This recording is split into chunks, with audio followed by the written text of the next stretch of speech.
এই অনন্য প্রকাশনা স্টলে এসেছেন নিজে আজকে যারা এই বই কালেকশন করছেন সেই বইগুলো তিনি নিজে এখানে স্বাক্ষর করে সকল যারা এই বই যারা কালেকশন করছে তাদের হাতে তুলে দিচ্ছেন।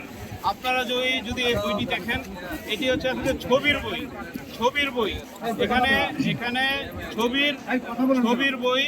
এই জায়গায় আপনারা ডক্টর খন্দকার মোশাররফ হোসেনের একেবারে শৈশব জীবন থেকে কৈশোর, তারপরে ছাত্র, ঢাকা বিশ্ববিদ্যালয়, তারপরে মুক্তিযুদ্ধের সময়ে তিনি যখন যুক্তরাজ্যে বাংলাদেশ ছাত্র সংগ্রাম পরিষদের আহ্বায়ক ছিলেন সে সময়কার ছবি, তারপরে ঢাকা বিশ্ববিদ্যালয়ের শিক্ষক হিসাবে তিনি 21 বছর যে অনবদ্য ভূমিকা রেখেছেন সেই সময়ের অনেকগুলো ছবি রয়েছে।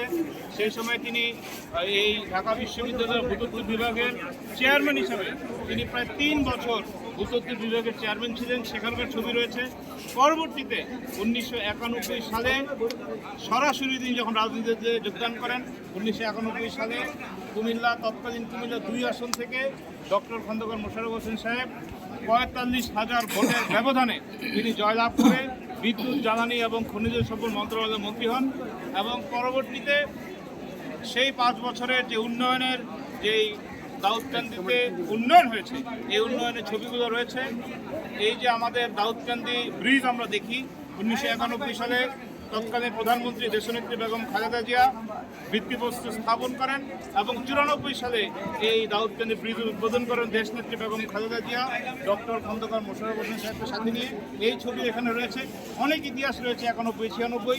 পরবর্তীতে 96, 2001-এ তৎকালীন আওয়ামী লীগের সরকারের সময় বিভিন্ন আন্দোলন সংগ্রামের ছবি আপনারা দেখতে পাবেন।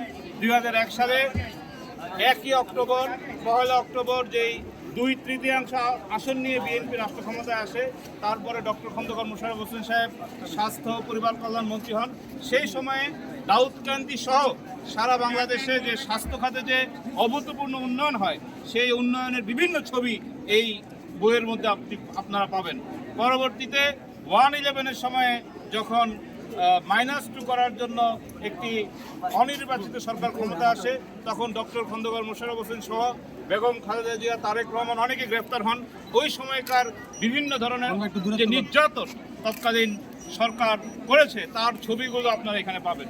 2009-এর পর থেকে 2024-এর 5ই আগস্ট ছাত্র জনতার গণ অভ্যুত্থানের পর্যন্ত এই 15 বছর যে আওয়ামী দুঃশাসন, নির্যাতন, নিপীড়ন, হামলা, মামলা, গ্রেফতার, এই ছবিগুলো আপনারা এখানে পাবেন। ডক্টর খন্দকার মোশাররফ হোসেন সাহেব এই 17 বছরে 5 বার তিনি মিথ্যা বানানোর মামলা হাজত খেটেছেন, কারাগারে গিয়েছেন, আদালতে দিনের পর দিন হাজিরা দিয়েছেন। এই ছবিগুলো এখানে আপনারা পাবেন। এবং মাঝখানে তিনি দীর্ঘদিন অসুস্থ ছিলেন, অসুস্থ থাকা অবস্থায়ও তিনি বিভিন্ন হাসপাতালে, সিঙ্গাপুরের হাসপাতালে তিনি চিকিৎসা নিয়েছেন, সেই ছবিগুলো এখানে সন্নিবেশিত হয়েছে। তাই আসলে আমি মনে করি যে এই বইটি যদি কেউ সংরক্ষণে নেন তাহলে ডক্টর খন্দকার মোশাররফ হোসেন সাহেবের একেবারে ছোটকাল থেকে একেবারে এই কয়েকদিন আগের ঘটনা পর্যন্ত এই সকল ছবি এখানে আছে। এটি একটি প্রথম সংস্করণ হয়েছিল, সেখানে অনেকগুলো ছবি বাদ পড়ে। আমরা দ্বিতীয় সংস্করণ অনন্য প্রকাশনা অত্যন্ত কষ্ট করে তারা এই দ্বিতীয় সংস্করণ করেছে। এটি একটা দুর্লভ একটি সংস্করণ বলে মনে করি। আপনাদের সকলকে এই অনন্য প্রকাশনা আরও 2 দিন 28 তারিখ পর্যন্ত এই যে আমাদের 21শে বইমেলা, সেই 21শে বইমেলা চলবে দুপুর 3টা থেকে রাত 9টা পর্যন্ত প্রতিদিন 21শে বইমেলা চলছে। এখান থেকে আপনারা সংরক্ষণ করতে পারেন। এছাড়া বইমেলার শেষে বাংলা বাজারে তাদের স্টল রয়েছে, অফিস রয়েছে, দোকান রয়েছে, সেখান থেকে আপনারা কালেকশন করতে পারেন। আমাদের পেছনে অনন্য প্রকাশনায় বীর মুক্তিযোদ্ধা ডক্টর খন্দকার মোশাররফ হোসেন সাহেব এখানে রয়েছেন। আপনাদের এই বই সংরক্ষণ করার জন্য আহ্বান জানিয়ে আমার বক্তব্য শেষ করছি। আসসালামু আলাইকুম।